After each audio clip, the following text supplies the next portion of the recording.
Assalamualaikum warahmatullahi wabarakatuh. Perkenalkan, kami dari kelompok 5 Birokrasi yang beranggotakan pertama Ade Syarudin, yang kedua Devi Radwi Ulfa, yang ketiga Luluk Mawadah, yang keempat Muhammad Andika Wahyudi, dan yang kelima saya sendiri Sally Aulia Ramadanti. Pada kesempatan kali ini, kami akan menjelaskan tentang public value. Public value has been described as a multidimensional construct, a reflection of collectively expressed, politically mediated preference consumed by the citizenry, created not just through outcomes, but also through process which may generate trust or fairness. Nah, penciptaan nilai publik ini didasarkan pada asumsi bahwa nilai publik dapat tercapai ketika proses pengambilan keputusan didasarkan atas adanya suatu hubungan yang erat antara dimensi institusi, politik, korporat untuk memastikan adanya komitmen bersama di antara pihak-pihak terkait di dalam keselarasan untuk mencapai tujuan bersama. Menurut Mark Moore menulis bahwa organisasi publik dikatakan telah mencapai nilai publik apabila hasil atau manfaat yang diterima oleh masyarakat lebih besar daripada biaya yang dikeluarkan, termasuk di dalamnya penggunaan aspek hukum yang memaksakan penggunaan layanan untuk memenuhi ketentuan perundang-undangan. Setelah mengetahui apa itu public value, di sini saya akan coba menjelaskan apa itu manajemen integritas. Yang pertama, saya akan coba menjelaskan apa itu manajemen. Manajemen merupakan sebuah kinerja kompleks dari beberapa aktor, yaitu para birokrat, yang melayani publik dengan sebaik-baiknya. Dan publik juga merasa terpenuhi semua keinginannya, yang sudah diatur dalam tata kelola yang ada di dalam organisasi publik itu sendiri. Selanjutnya, apa itu integritas? Integritas adalah sebuah konsep yang berhasil memberikan konsistensi dan keteguhan dalam bertindak, sesuai dengan nilai dan prinsip yang tercermin dalam kehidupan sehari-hari. Jadi, manajemen integritas itu adalah sebuah rancangan konsep yang tersusun agar suatu organisasi dapat memberikan pelayanan publik berdasar standar pelayanan yang sudah diatur. Setelah mengetahui pengertian tersebut, di sini saya akan mencoba menjelaskan bagaimana kondisi manajemen integritas di Kementerian Kesehatan. Kementerian Kesehatan mempunyai fungsi dalam melakukan perumusan kebijakan nasional di dalam bidang kesehatan. Dalam melaksanakan tugasnya, Kementerian Kesehatan mempunyai standar-standar yang harus dijalankan dalam melayani masyarakat. Kondisi manajemen integritas Kementerian Kesehatan sudah melahirkan beberapa produk layanan yang dapat diakses para pegawainya maupun masyarakat luar. Yang pertama yaitu publikasi standar operasional pelayanan yang ada di dalam web Biro Kepegawaian Kementerian Kesehatan. Dapat dilihat jika semua standar pelayanan atau operasional sudah diatur, sehingga dapat memudahkan para pegawainya untuk menjalankan organisasi tersebut. Yang kedua, pembangunan zona integritas menuju wilayah bebas korupsi Kementerian Kesehatan yang dapat diakses dalam situs signalwbk.kemenkes.go.id. Rencana tersebut digunakan sebagai sistem penilaian internal untuk wilayah bebas korupsi lintas Satuan Kerja Kementerian Kesehatan. Diharapkan dengan adanya penilaian tersebut dapat memberikan zona integritas yang terbentuk di lingkungan Kementerian Kesehatan, sehingga komitmen untuk mewujudkan wilayah bebas korupsi melalui reformasi birokrasi, khususnya dalam pencegahan korupsi, dana dan peningkatan pelayanan publik. Integritas organisasi pada Kementerian Kesehatan. Integritas organisasi dapat diartikan sebagai sikap, pikiran, dan tindakan yang selaras dengan nilai-nilai baik yang bermanfaat bagi diri sendiri maupun bagi organisasi. Dalam integritas organisasi, sebaiknya terkandung nilai-nilai kejujuran, loyalitas, komitmen, dan nilai perbaikan untuk selanjutnya diimplementasikan dalam bentuk tindakan yang konkret. Salah satu cara yang digunakan untuk mewujudkan integritas organisasi pada Kementerian Kesehatan antara lain yang pertama yaitu melalui zona integritas. Zona integritas adalah predikat yang diberikan kepada instansi pemerintah yang pimpinan dan jajarannya mempunyai komitmen untuk mewujudkan wilayah bebas korupsi atau WBK dan wilayah birokrasi bersih dan melayani atau WBBM melalui reformasi birokrasi khususnya dalam pencegahan korupsi dan peningkatan kualitas pelayanan publik, yang dalam hal ini yaitu untuk meningkatkan kualitas pelayanan publik pada Kementerian Kesehatan. Proses pembangunan zona integritas pada Kementerian Kesehatan difokuskan pada penerapan program manajemen perubahan, penataan tata laksana, penataan manajemen sumber daya manusia, penguatan pengawasan, penguatan akuntabilitas kinerja, dan peningkatan kualitas pelayanan publik. Hal tersebut sesuai dengan Permenkes nomor 64 tahun 2015 tentang organisasi dan tata kerja Kementerian Kesehatan dan Permenkes nomor 65 tahun 2017 tentang organisasi dan tata kerja UPT di lingkungan Badan Kementerian Kesehatan. Keberhasilan pembangunan zona integritas sangat ditentukan oleh kapasitas dan kualitas integritas masing-masing individu yang mempunyai relevansi dalam peningkatan kapasitas dan kualitas integritas dari organisasi. Selain itu, dibutuhkan pula dukungan dari Kementerian Pan-RB, KPK, dan Ombudsman Republik Indonesia agar dapat mengawal proses pembangunan zona integritas menuju satuan kerja WBK atau wilayah bebas korupsi di lingkungan Badan Kementerian Kesehatan. Bukti keberhasilan dari penerapan program zona integritas ini dapat dibuktikan yaitu Kementerian Kesehatan yang berhasil mendapatkan predikat WBK atau wilayah bebas korupsi pada 11 satuan kerja. Di antaranya yaitu yang pertama, Balai Besar Laboratorium Kesehatan BBLK Surabaya, Balai Besar Teknik Kesehatan Lingkungan dan Pengendalian Penyakit Yogyakarta, Politeknik Kesehatan Kemenkes Medan, Politeknik Kesehatan Kemenkes Palembang, dan lain sebagainya.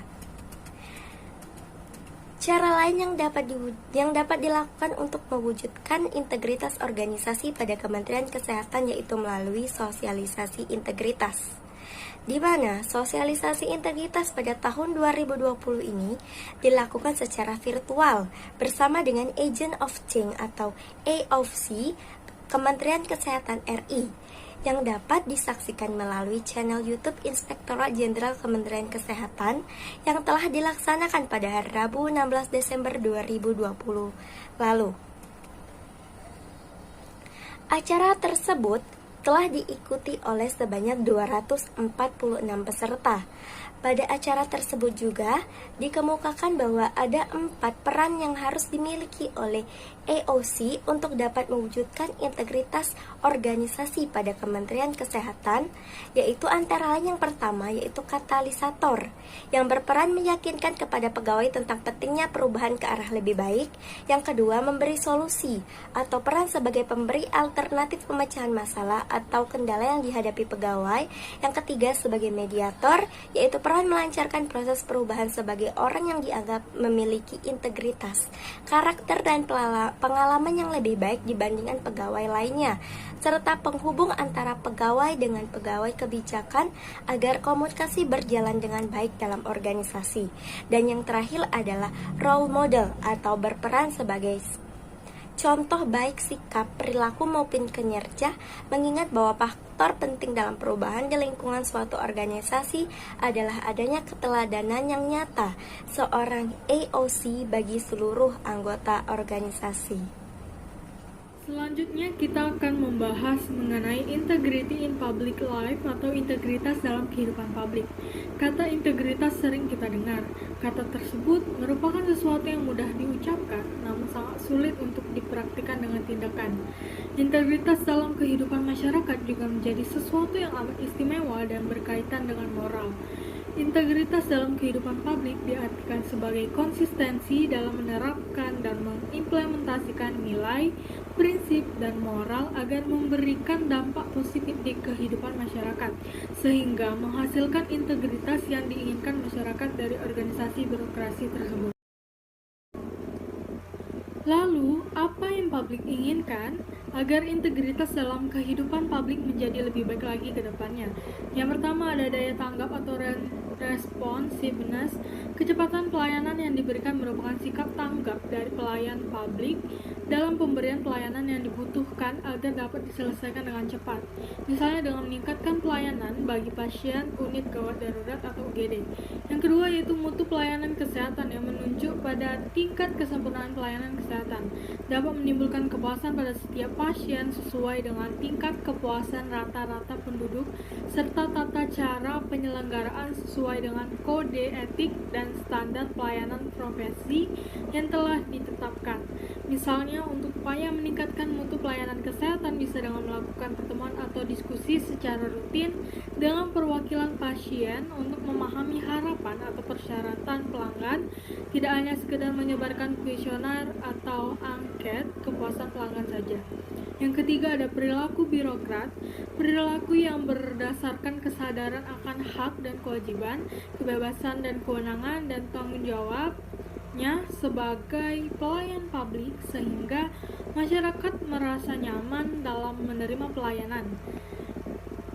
Contohnya masih adanya ketergantungan dengan pegawai lain dalam pelayanan dan tidak mengambil inisiatif dalam mengerjakan sesuatu yang sudah jelas menjadi kewajibannya sebagai pelayan publik. Yang keempat ada fasilitas kesehatan atau Faskes. Memahami kebutuhan dan keinginan pasien adalah hal yang penting dan mempengaruhi kepuasan pasien. Karena apabila merasa puas, mereka akan terus memakai jasa Faskes tersebut di kemudian hari. Namun sebaliknya, jika pasien merasa tidak puas, mereka dapat memberitahukan dua kali lebih hebat kepada orang lain tentang pengalaman buruknya. Maka dari itu, di saat semua bidang bersentuhan dengan digital, sudah semestinya Faskes juga ikut beradaptasi di dalamnya. Misalnya dengan adanya sistem atau aplikasi yang dapat mengatur jadwal pemeriksaan dan konsultasi dengan dokter secara mudah. Dan yang terakhir ada distribusi tenaga kesehatan yang belum merata menyebabkan pelayanan kesehatan di berbagai daerah menjadi pasif, bahkan tidak aktif seperti di daerah-daerah pedalaman. Beberapa daerah masih banyak yang kekurangan tenaga kesehatan, terutama untuk dokter spesialis. Akibatnya, terdapat peningkatan kasus kematian ibu dan anak, khususnya di daerah Papua yang disebabkan oleh kurangnya tenaga kesehatan tersebut. Selanjutnya, values in public service atau nilai-nilai yang harus ada dalam sebuah pelayanan publik.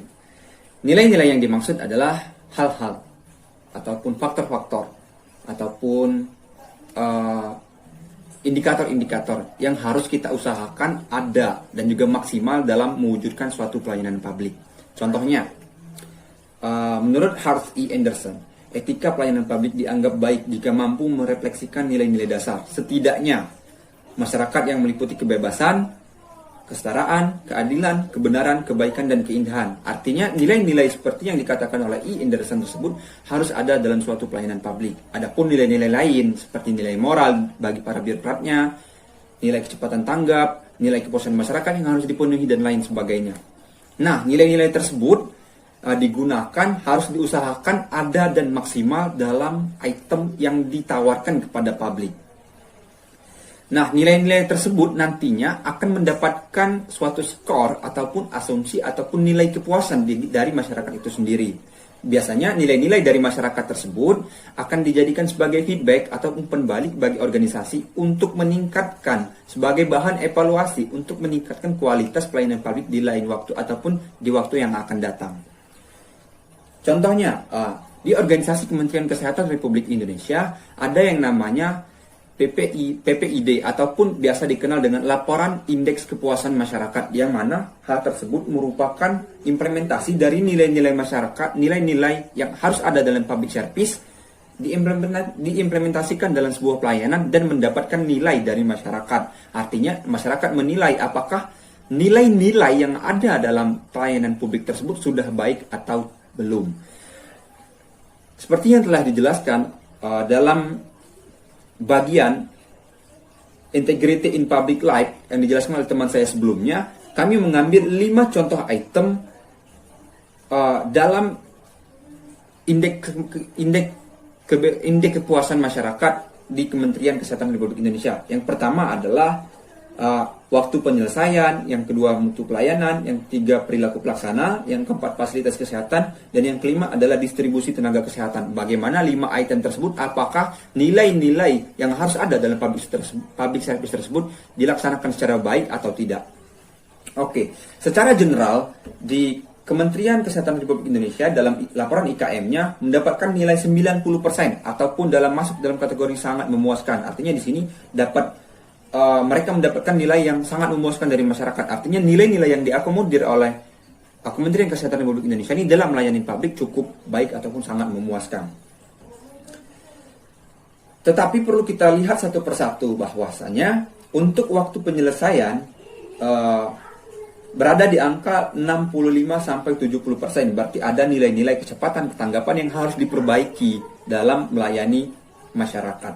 Yang kedua adalah mutu pelayanan. Di sini mendapatkan nilai yang cukup tinggi, 85-90%. Selanjutnya, perilaku pelaksana di angka 85-90%. Selanjutnya, fasilitas kesehatan di angka 75 dan 80%, di mana di sini masih sangat terbatas sekali fasilitas kesehatan. Contohnya, peralatan rumah sakit yang tidak lengkap, obat-obatan, dan lain sebagainya. Nah, dalam indeks kepuasan masyarakat yang dilaporkan oleh Kementerian Kesehatan Republik Indonesia ini tidak mengakomodir yang namanya distribusi tenaga kesehatan. Di dalam data dan informasi yang kami dapatkan, yang kami ambil sumbernya dari Kementerian Kesehatan Republik Indonesia, bahwa rasio dokter dengan jumlah penduduk ataupun pembagian distribusi tenaga kesehatan di Indonesia masih sangat minim. WHO menganjurkan maksimal satu orang dokter itu melayani 1000 pasien ataupun 1000 masyarakat. Nah, di sini di Indonesia seperti di Bali itu satu orang dokter harus melayani 1.500 masyarakat. Di Papua satu dokter harus melayani 4.100 masyarakat. Di Maluku harus melayani satu dokter harus melayani 4.000 masyarakat. Di Kalimantan satu dokter harus melayani 3.400 masyarakat. Maka di sini kami dapat menyimpulkan bahwa untuk indeks distribusi tenaga kesehatan itu masih di bawah angka 20% atau 15-20%, dan ini masih sangat memerlukan perbaikan-perbaikan. Selanjutnya, mari kita lihat kembali 4 poin sebelumnya. Yang pertama adalah perilaku pelaksana, di mana di sini mendapatkan nilai 85-90%, di mana kategori sangat baik. Tetapi di sini artinya ada nilai-nilai yang memang masyarakat merasa puas terhadap pelayanannya. Contoh, para birokratnya mungkin sangat ramah, sangat membantu dalam memberikan informasi dan lain sebagainya. Yang selanjutnya adalah di waktu penyelesaian. Nah, di sini masih di angka 67%, 65-70%. Nah, di sini artinya masih responsibility ataupun cepat tanggapnya di sini masih sangat minim ataupun masih perlu perbaikan. Nah, untuk di sarana prasarana dan juga mutu pelayanannya sudah cukup baik. Artinya di sini untuk nilai-nilai yang harus diimplementasikan dalam sebuah pelayanan publik di Kementerian Kesehatan Republik Indonesia sudah sangat baik, tetapi masih perlu banyak perbaikan terutama di sisi ataupun di sektor distribusi tenaga kesehatan agar masyarakat Indonesia itu dalam agar para tenaga medis dalam melayani masyarakat bisa lebih maksimal lagi. Terima kasih. Apa saja sih yang harus kita persiapkan untuk tercapainya public career? Nah, sebelum mencapai kepada tahapan public career, perlu diawali terlebih dahulu untuk melakukan analisis SWOT atau SWOT terhadap karir yang akan kita gapai. SWOT adalah kependekan dari strengths, weakness, opportunities, dan threats. SWOT akan memetakan perencanaan yang lebih jeli, taktis, dan sebenarnya sangat mudah. Model analisis SWOT ini paling sering digunakan dalam bisnis karena mudah dipahami siapa saja. Setelah dianalisis apa saja yang harus dipersiapkan, yang pertama, kepuasan kerja, di mana kita harus meletakkan keterampilan dan tenaga yang sesuai dengan pekerjaan yang kita dapatkan, agar kita dapat memaksimalkan diri kita terhadap pekerjaan tersebut. Yang kedua, keterlibatan dalam organisasi perusahaan, Tidak dapat disangsikan bahwa semakin besar tingkat keterlibatan kita di dalam kehidupan organisasi, maka semakin besar pula rasa tanggung jawab yang dimiliki untuk menuaikan kewajibannya yang tercermin dalam berbagai bentuk seperti produktivitas yang tinggi. Yang ketiga, komitmen organisasional merupakan sejauh mana seseorang mengidentifikasikan diri sendiri secara positif dengan organisasi. Komitmen organisasional yang tinggi akan berakibat pada berbagai sikap yang positif.